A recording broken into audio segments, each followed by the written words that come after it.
name is Chrief Prescott. I'm a motivational speaker, life coach, and former probation officer. It's a pleasure to meet you all. Today's purpose of this talk is about motivation. Who knows what motivation means? What's your name? Tell me, Isaiah, what does motivation mean? Isaiah?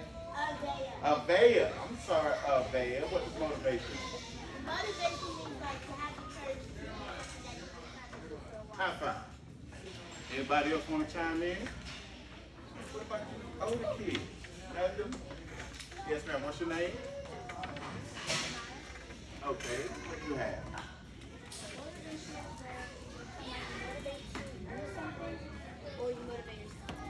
That's right. That's called internal and external motivation.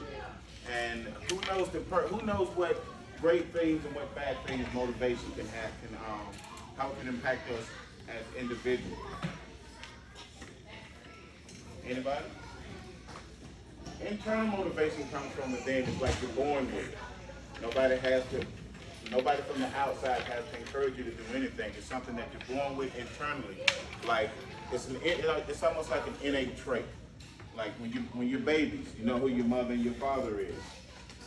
Same thing with internal motivation. That's something that we hold within ourselves, and it drives us to be those great things that we all strive to be.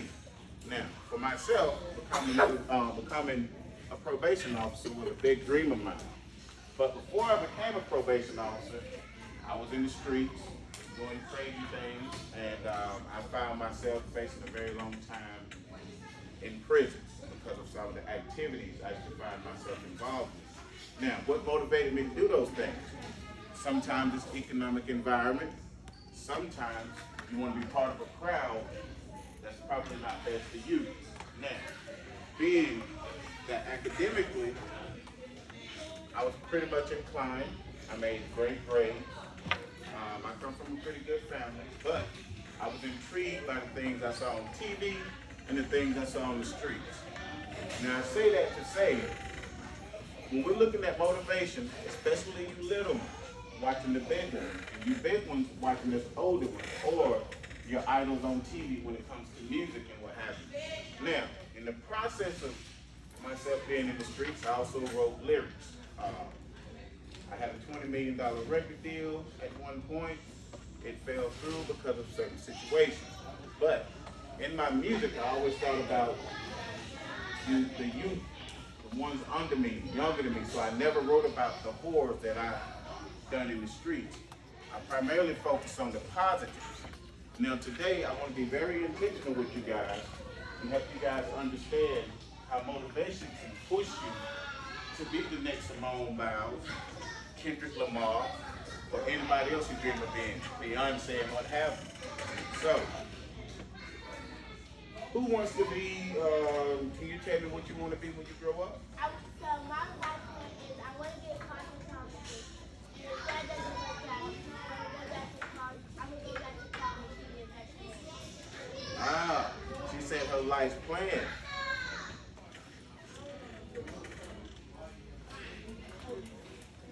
You want to be an actor? Huh?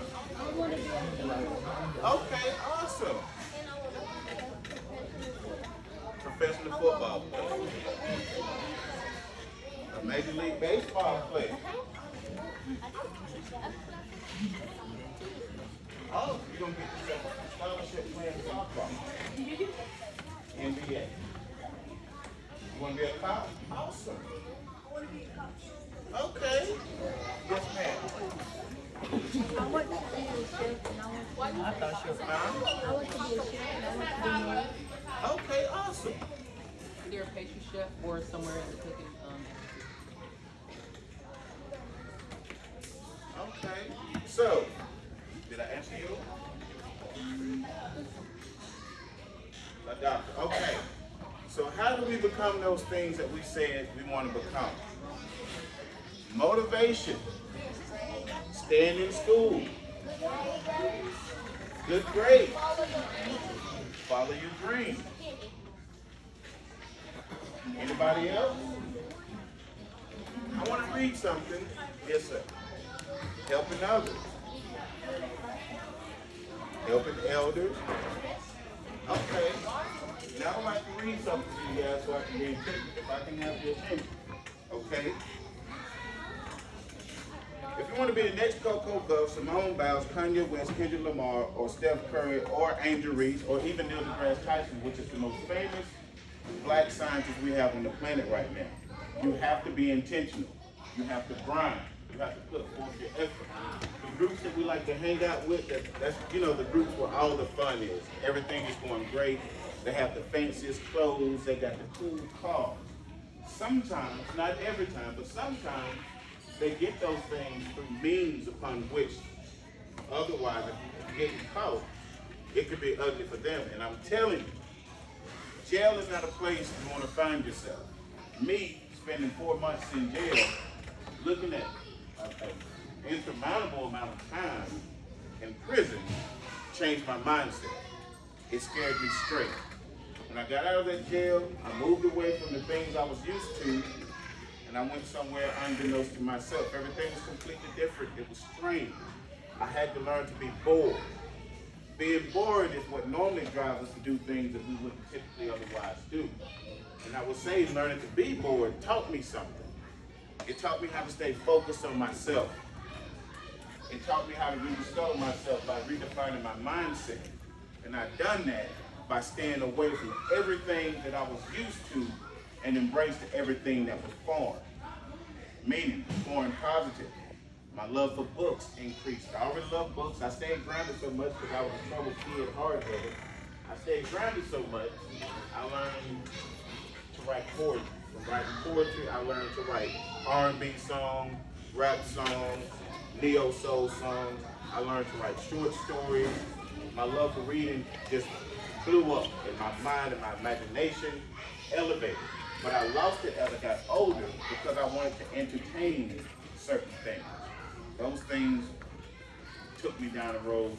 I'm telling each and every one of you, it's a road you don't want to go down. Whether you hear me today or not, this is for the sake of yourself. Learn to be bold. If you want to be a doctor, if you want to be a lawyer, a cosmetologist, a police officer, a pastry chef, or what have you, you have to focus on that. Hang out with people who have the same drive and compassion as you. You don't have to have the same interests, but the commonality that you and the person or group that you may hang out with may have in common is one thing. You're striving for something great. You want to be something great. It's going to be frustrating. Sometimes it can be overwhelming. Sometimes it can be dead tired. But most importantly, it's the outcome. This is an external thing that drives us, the reward of something. Some things are tangible, some things are intangible. The intangible things are things that you can't see. Money, fame, praise, that kind of thing.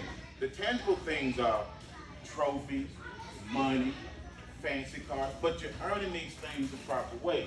You're not just going out grinding in the street because that's the cool thing to do. The cool thing to do for us, we have to look at ourselves and already know what adversities we face simply because of the beautiful skin that we carry. We have to want to be more.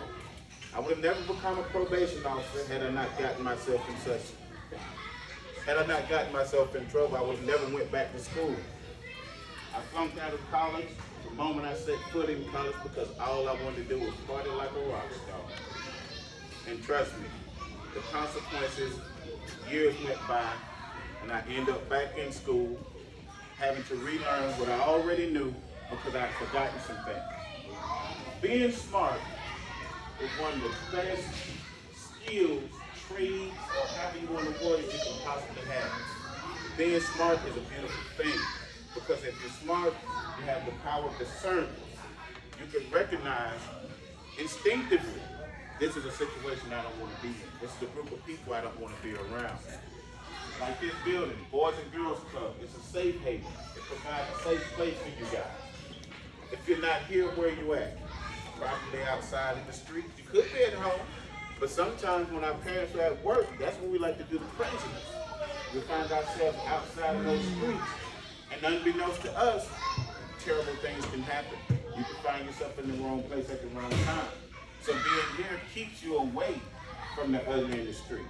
Smart people are cool too, trust me. I have a lot of smart friends, doctors, lawyers, police officers. I myself was a probation officer, man, I'm a business teacher. And I'm an author. I've written 2 books. Of course, I didn't become a bestseller, but you know, trial and error. But I have written 2 books, so I have some accolades. You know, and with that being said, we can all be whatever we want to be. It's totally and completely up to you. You have someone like Miss Henry who's trying to guide you guys, ladies and gentlemen, while you're here. Pay attention. It's for the benefit of you. If you're in school and you decide you don't want to go and you tell your friends, I don't want to hang out because I have homework, trust me. The people that you guys idolize on that TV, radio, or what have you, didn't get to where they are because they was out there running the streets like they say they do. This is a whole facade that's being sold to you guys. They focused on their craft. A lot of them went to perform in art school. Those are your actors, your rappers and stuff. They get famous, of course. Some of them did come from the hood. But most of your hip-hop artists are college graduates. A very large portion of them. So a lot of their stories are fabricated. I know. I had a $20 million record deal, and I was a professional dancer. I opened up for several big-time groups back in my heyday, and you all can do the same. In closing, what you guys should really do is focus on what you want to do with your life. No one is in control of your life but you. This is what you call your efficacy. You focus on you and the importance that you have for yourself. And when you do that, you become intentional. And intentional means that you're focusing on the things repetitiously that means the most to you. So you can become a movie star producer for the big screen or for TV shows, or the next Simone Biles, or Drake, or whatever you want to be, or whichever hip hop artist you young men and women listen to today. But again, focus on what's important. The streets don't care anything about you. I'm telling you. Those people that like to do crazy things don't care anything about you. I'm telling you. Pay attention to your surroundings. Look at your life today and tell yourself where you want to be by the end of the school year next year. You all should strive for straight A's or as many A's as you can get. If you find yourself falling short, speak to your teachers, your guidance counselors, Miss Henry, even us, some of my brothers. We'll be back and forth over here with you guys to help you along the way. When it comes to your school work and you're struggling, we have college grads that we run with all day, such as myself. We can come through, help you guys out, keep you on the right track. Everybody understand what I'm saying? Awesome. So, we'll stick around for a little while and hang out with you guys and chat for a bit. So if you guys have any other questions, what we call Q&A, you can go ahead and ask right now, and I'll be more than happy to answer them. Yeah. I feel like Being a probation officer, I'm a realist, so I won't sugarcoat it. It was rough because I have to look at people every day that looks like y'all, that looks like me. And when they're in violation, I'll get to just a second. When they're in violation, we have to take a warrant out for their arrest. So now, I'm doing exactly what the system does to us already. I'm having to incarcerate. Then I have to go to court and tell the court why this person was violated. That's painful. It killed me on the inside. So I knew I couldn't do that. So I said I'm going to focus more on life coaching and motivational speaking. So I told the chief probation officer one day, I quit. Why are you quitting, Officer Prescott? I can't continue locking people up that look like me over simple petty violations. Some just spend a few days, few weeks, or a few months in the county, but some will get sent off to prison where horrible things happen. So if you think you're hard, you think you're cool, and you think you're tough on the streets, well in prison, that's a totally different zoo. There's nothing pretty about it. I'm telling you, I will lock you up in a heartbeat. Because why? It was my job. Internally, I'm dying on the inside because I can't fathom continuing doing that continuously doing that job on a daily basis. Every Thursday and Friday, somebody that looks like me is going to jail at the hands of myself and my colleagues. Yes, sir. What was your question? What happened to the $20 million? Well, our attorney kind of like bummed the deal out. He missed the deal. So that broke me on the inside. I gave up performing and entertaining, but I've never given up writing. Instead of writing songs and what have you, I started writing books. And so I write based on life experiences from myself or stories from other people that I'm close to. I never make up stories, although my writing sometimes can be deemed as science fiction because I add truth and fiction together to create the story. But if you read my writing, then you'll understand that it's very real. I wrote something called I Am Crystal Methamphetamine. Artificial intelligence is reading it. I sent it to Miss Henry, so for the older kids who understand what meth is, which is a drug, a very powerful, dangerous drug. If your parents are willing, if she's willing, you guys can listen to it, and next time I come back, we can talk about it. Any more questions? No, sir. Huh? What type of books did I write? I wrote books based on reality, mixed with some science fiction, from my perspective. Yep. Yes, sir. What was I like when I was growing up? I started out innocent like you guys. I have 4 brothers and 1 sister. We're really close. And as I got older, I was intrigued and motivated by outside things, and I left the academic life for the street life. It was a terrible, terrible, terrible decision. What was it like when I was in the street? It was dangerous, but it's not as dangerous as it is now. It was very dangerous.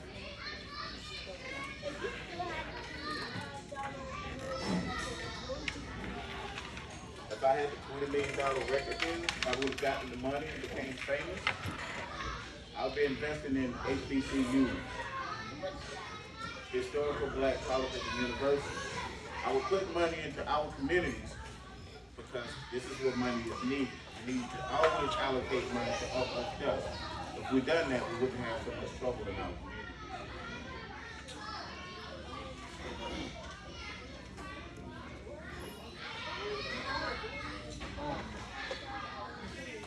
Huh? When I first started out cleaning, I stayed at home and wrote books and done everything I could think of that was good. But we sometimes lose focus, and that's what draws us into a world of buffoonery. If you're not a buffoon, then you don't entertain buffoonery. So, last, any more? If not, then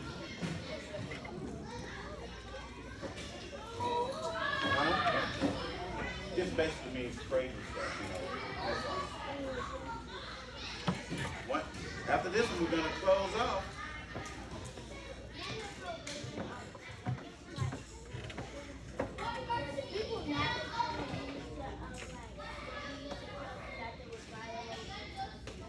Sometimes, but when you explain to them that they did it to them, this is the thing. When you go to court and you get a suspended sentence, that means a suspended sentence means instead of you going to jail, they're going to give you something called probation. But inside probation, you have terms and conditions that you make an agreement with the court, the state, the city, and or the county. Let's say, for instance, while you're on probation, you have to complete 40 hours of community service. You have to go to a math class, that's Mothers Against Drunk Driving, all kinds of different things that really and truthfully end up hurting you more than helping you. You can lose your job, which means you lose your livelihood. You can lose your car, you can lose your house, and even your family because you put yourself in a situation that's costing you financially. So, but that's it, guys. And thank you for your time. Awesome crowd, and hope to see you again. Y'all have a great evening.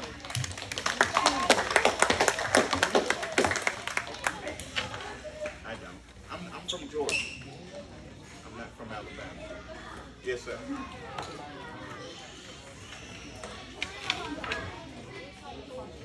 I got Georgia pretty cool. Can we get a picture? Yes, ma'am. Okay, big people.